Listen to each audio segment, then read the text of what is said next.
Hello दोस्तों, सालू story में आपका स्वागत है। दोस्तों, जैसा कि हम जानते हैं, आलस मनुष्य का सबसे बड़ा शत्रु है और परिश्रम के जैसा दूसरा कोई मित्र नहीं है। आलस की वजह से हमारा लक्ष्य पूरा नहीं हो पाता और हमारी परेशानियां बढ़ने लगती है। इसलिए आलस को सबसे बड़ा शत्रु माना गया है। तो आज की कहानी ऐसे ही एक आलसी ब्राह्मण की है, तो इसे अंत तक जरूर सुने।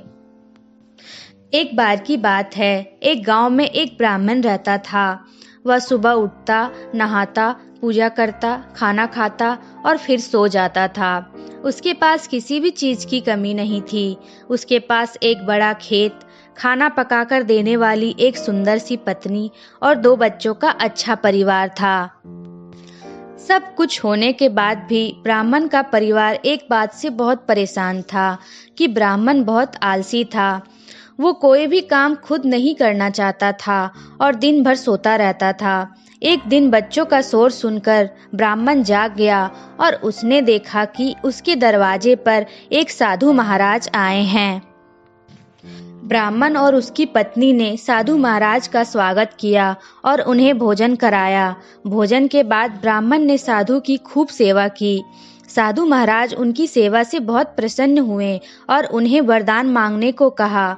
ब्राह्मण ने वरदान मांगा कि मुझे कोई भी काम ना करना पड़े और मेरी जगह कोई और मेरा काम कर दे। तब साधु ने उसे वरदान में एक जिन्न देते हैं और साथ में यह भी कहते हैं कि जिन्न को हमेशा व्यस्त रखना। अगर उसे काम नहीं दिया तो वो तुम्हें खा जाएगा। वरदान पाकर ब्राह्मण मन ही मन बहुत खुश हुआ और साधु को आदर के साथ विदा किया। साधु के जाते ही वहां एक जिन्न प्रकट हुआ। पहले तो ब्राह्मण उसे देखकर डर जाता है, लेकिन जैसे ही वो ब्राह्मण से काम मांगता है तब ब्राह्मण का डर दूर हो जाता है और वो उसे पहला काम खेत जोतने का देता है। जिन्न वहां से गायब हो जाता है और ब्राह्मण को खुशी का ठिकाना नहीं रहता। कुछ ही देर में जिन्न फिर आ जाता है और बोलता है कि खेत जोत दिया है, दूसरा काम दीजिए। ब्राह्मण सोचता है कि इतना बड़ा खेत इसने इतनी जल्दी कैसे जोत लिया। ब्राह्मण इतना सोच ही रहा था कि जिन्न बोलता है कि जल्दी मुझे काम बताओ, नहीं तो मैं आपको खा जाऊंगा। ब्राह्मण डर जाता है और बोलता है कि जाकर खेतों की सिंचाई करो।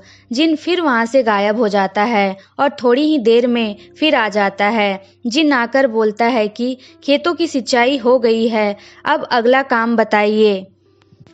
ब्राह्मण एक एक कर सभी काम बताता जाता और जिन्न उसे चुटकियों में पूरा कर देता।